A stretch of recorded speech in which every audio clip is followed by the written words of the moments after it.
how hard it is to create realistic 3D digital twin from a photo or image. A character that looks like real person, rigid face, expressions, ready to animate. Just recently, Reallusion dropped new tool called Headshot 3 that promised to create realistic characters from photo. In this video, I'm gonna do full breakdown and show the full workflow in new Headshot 3. We will also see if similar workflow possible in MetaHuman and compare it. And I promise you will have answer for yourself which one is easier and faster and whether paid Headshot 3 is better than free MetaHuman Creator. Take your snacks, Steph here, let's break it down. Okay guys, so let's start with Headshot 3. That was quite cool update. To be honest, when I saw their promotion video, I was hooked. I mean, it looks really solid. And they promise AI from image creating face. Let's see how it works actually. So I had to buy subscription for almost $100 per month for Character Creator 5, which includes Headshot 3 and other plugins. We're gonna compare prices in more details later. Now let's see what's inside. So basically in Character Creator we do have a tab called Headshot, and here we actually need to understand that Headshot 3 is just a part of whole ecosystem of Character Creator, and we basically only create head for the character and then we can further customize it and use all things together, which is actually good. Now here we do have image and mesh features, and now basically the whole update in Headshot 3 is about improved image. It already existed in Headshot 2, but it was more about projecting image. It was way less accurate. And there is also mesh workflow, which again is a feature that was added in Headshot 2, and it's similar to what MetaHuman offers. You can upload your mesh and on top of that mesh do additional geometry,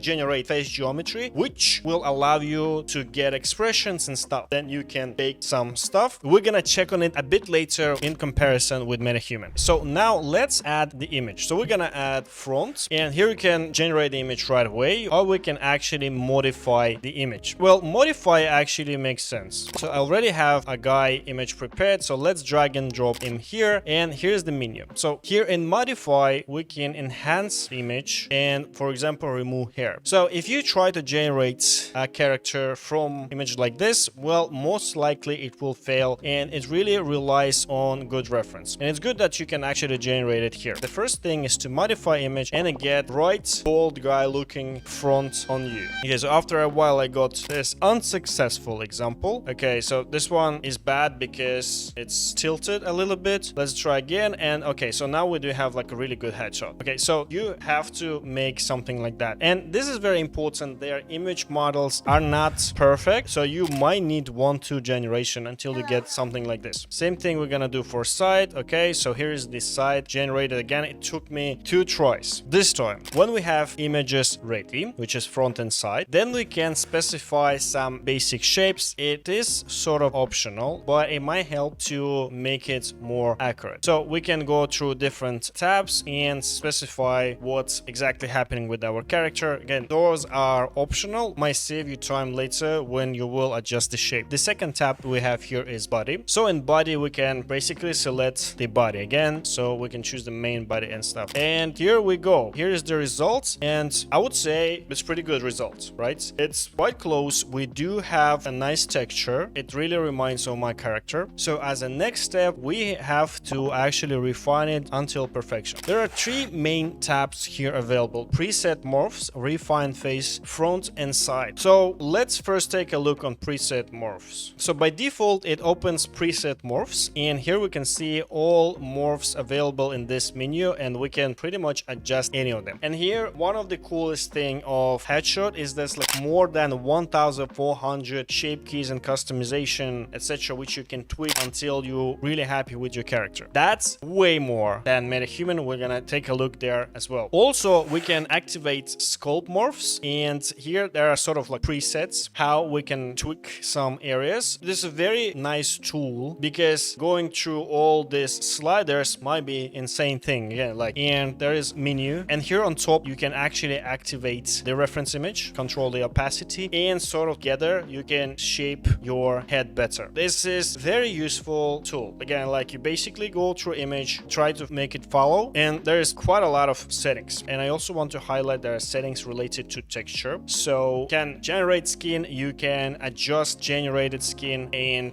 you can control color of the eyes and stuff. And for example, on base texture, there is D-light setting. You can twinkle that, bake, and that will sort of remove all the glossiness on top of the head. So here you can see the result. It's like much better. This is actually really nice how flexible you can be with texture. You can even like paint on texture. So like a lot of settings. But for me, it looks like you should go there as a final step and finalize things. The main step looks to be refine face with these lines. Okay, so let's press on it. Let's maximize it. And here we go. So basically put lines on top of the reference and try to make generated shape to follow it as close as possible. The workflow here is quite simple, adjusting the Bezier curves, and then you press preview and you can take a look how close the shape follows. That's the workflow basically. The more accurate you place them, the more accurate the results you can expect. So I feel that this should be the step number 1 after face is generated. So here you can see the whole time lapse what I did, and then I also did the side one. The problem with the side that my reference was not exactly 90 degree, so I had to assume the line a little bit off, right? So you can see I was targeting, so we can see the brow there, so we should not, right? If it's like a correct 90 degree. Anyway, I'm done, and here's the result. Okay, so it's getting closer. We can see some problem with the cheeks, but that's not really a problem because we just go to preset morphs, activate them again. So as I said, preset morphs looks like the final step. And here with this transparent reference on the background, it's quite easy to tackle cheeks and stuff. I really need to highlight that I really appreciate how much settings there are, and when we compare it with MetaHuman, you'll see a huge difference. But there is not good without evil, or I don't know what the saying is, but the problem is all this customization also results in a lot of bugs. And I'm not gonna lie, when we were testing that, we faced incredible amount of bugs. So there were problems with shape case primarily. There was problem with this curves and stuff. And I mean, just few times we were trying to create a character, and then like when we go to shapes, when we want to check out the emotions, expressions and stuff, it was breaking like that badly. So we have to restart, right? This feature is like 1 week old the moment I tested. So that's pretty much fine if they're gonna address it. But that was extremely frustrating and annoying. And that's not only me. You can see a lot of people complain on the same thing. That's like very raw product. The curvature is not working as expected. So emotions, eyes, and some other stuff. So there might be quite a lot of bugs at this very stage. So this video is not sponsored by Reallusion or MetaHuman. So I'm saying it as is, and it is raw. There are more complaints on different matters. We're gonna take a look on them soon. But regardless, the amount of customization and options is really huge. Not gonna lie, I was enjoying testing it all regardless of all these bugs. And here you can see the whole time lapse of me doing some fixes, and you can even go on the level of mesh editing, like controlling the vertices right here in Character Creator. You don't need to go to Blender and stuff, which I think is actually good, right? Especially for the beginners, right? And pretty much here is my final result. And after I'm happy with the face, in Character Creator, you can go to the tab called Content, and here's the basically advantage of the Character Creator. You can go and find and add some facial groomings like brows, beard, and stuff. So like let's add eyelashes. And here's my final result. After all, I think it looks very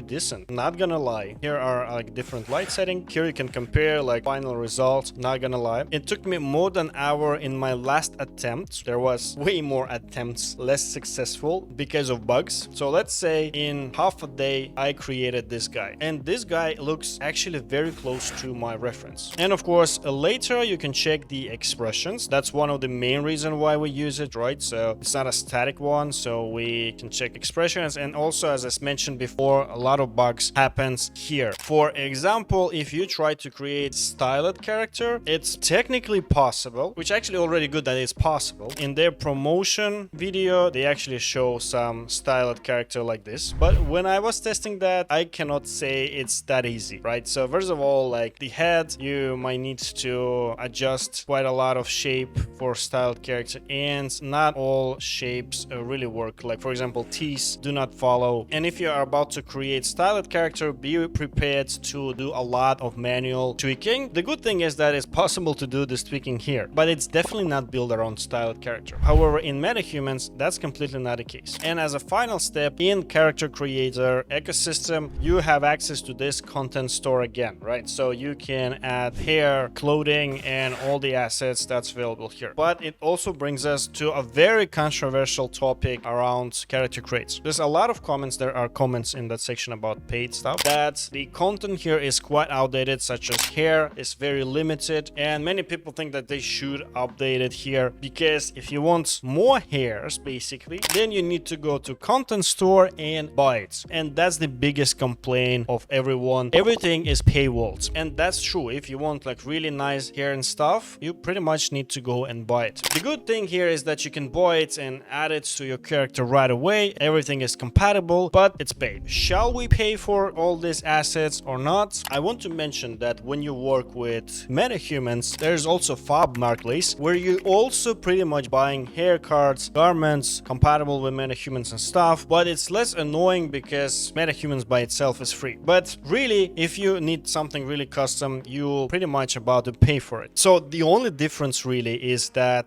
MetaHuman gives more options for free, but if you're going to into something really custom, you still end up on the marketplace, and here it might be actually more difficult to place on your character. My personal opinion that it should be somewhere in the middle. They definitely need to add more free assets for that big price. It's like almost $100 per month, considering again like not everyone use all the plugins that they think is very valuable. I also created a few more headshots, and for example I was creating this female. Process is pretty much exactly the same, and I was quite happy with the result. I wasn't buying anything, so quality of hairs is quite low, but yeah, if you want it better, you just need to buy it. And I also tried to create myself. It wasn't that bad results, but while creating myself, I did a mistake with baking some expressions and stuff, and it broke the bottom lip. So you can see they had some problem here, and that was too late to fix it. So all the shape case later was broken, but I learned the lesson. So you can see the problem with the lip, and of course hair is very important. The closer the hair, the better it looks like. So yeah, I made a big mistake with the lip here. So yeah, all the expressions were like extremely broken. Now what MetaHuman has to offer against it? So first of all, MetaHuman is free. That's why a lot of people building community around. MetaHuman also has FAB with a lot of assets, and there are free assets as well. So there are free haircuts on FAB, some free body prepared. There are way more assets than the character creator, and everyone basically can attribute. Now the main difference is that MetaHuman doesn't really have image to character. There is no such thing. The use case is called image to mesh, which also exists in headshot called mesh, right? So the suggested workflow is to do a scan or mesh, whatever option you can use. You can use some plugins in Blender, like there are many options, but the problem is that you still have to create a mesh and then drop it to Unreal Engine. So it can be scan in best case scenario. So this workflow is extremely similar to what headshot and MetaHuman has. In MetaHuman, you upload the scan, and then there is a mask that you control to define some facial features, etc. When you define it, it basically creates a mesh on top. Almost similar thing, but it's called align points, exists in headshot. So you can choose like 20, 30, 35 align points. When you put it on the face, on the control points, then it also creates a mesh on top. So for me, it looks identical. Then in MetaHuman, you create so-called MetaHuman identity or DNA. Then later in character creator, you choose to create head, and you choose identity that you created earlier from the scan, and you press button called conform, and you pretty much conform that face to MetaHuman face. Boom. And here's the official workflow. There are another YouTuber showing this workflow, but here's the but. How much control you have over it. So they just recently, just 2 months ago in March, they added options to control the zones, etc. So it is way better than it was before. When I was playing with MetaHuman like 6 months ago, there was not these things, right? You can see the update is from March 6, 2026, which is already great. But overall, total, it gives way less control. And here's the thing, MetaHuman, the pros for MetaHuman will be definitely it has less bug with facial expressions, teeth and stuff. So there are way less controls. But in exchange of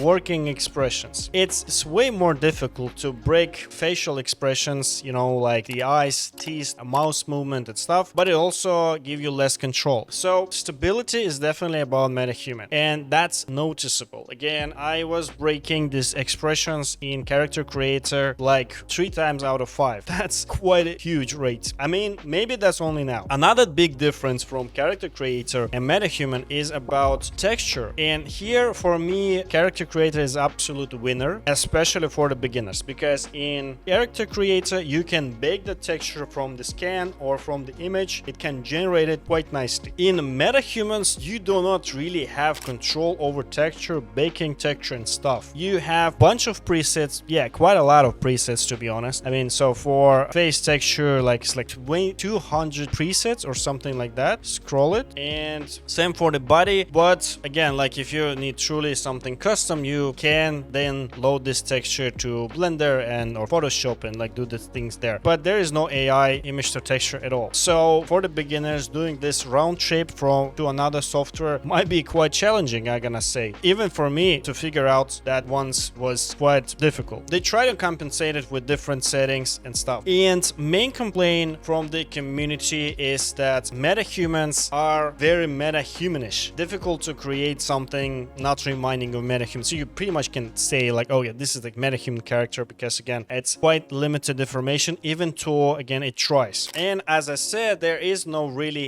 image to MetaHuman. But when I look at the expressions, how good they work with the eyes and stuff, I mean, perhaps you don't need that much customization if this part works that great. But again, you decide for yourself. About the infrastructure and import in Unreal Engine, of course, Character Creator natively supported by Unreal Engine, like you can import it very easy. But for Headshot Character Creator, that's also not a problem. Basically, there is a plugin, it makes it extremely easy to import everything in Unreal Engine, and it's not paid, which is surprising. There's like a free, so you can import it into Unreal Engine with support of all the features. And I tested it, and here's my Character Creator. You can see the plugin, right? And you can see my character here in Unreal Engine, and looks quite good, exactly how it should look, right? And finally, to break down on prices, Reallusion minimum will cost you around $100 together with taxes, and they say 30 per month. But if you try to pay for it, it's like per month it will cost you 80. Total with tax for me was almost 100. There is an option of perpetual license, which can actually make sense. Like, it's definitely better to buy it once than buy per year, for example. I don't know why is that, but every plugin, everything, every part of that is paid, and I can understand this. It's even like, look at this, is overwhelming. For MetaHumans, MetaHuman Creator is free, but again, it also gives limited, like bigger than Character Creator, but limited amount of assets still, and there is no image to character. You have to go do round trip through scan or any other thing, and it also has limited customization. But in exchange or more stable facial expression stuff, I would definitely say that expressions better in MetaHuman. And again, additional assets on Fab,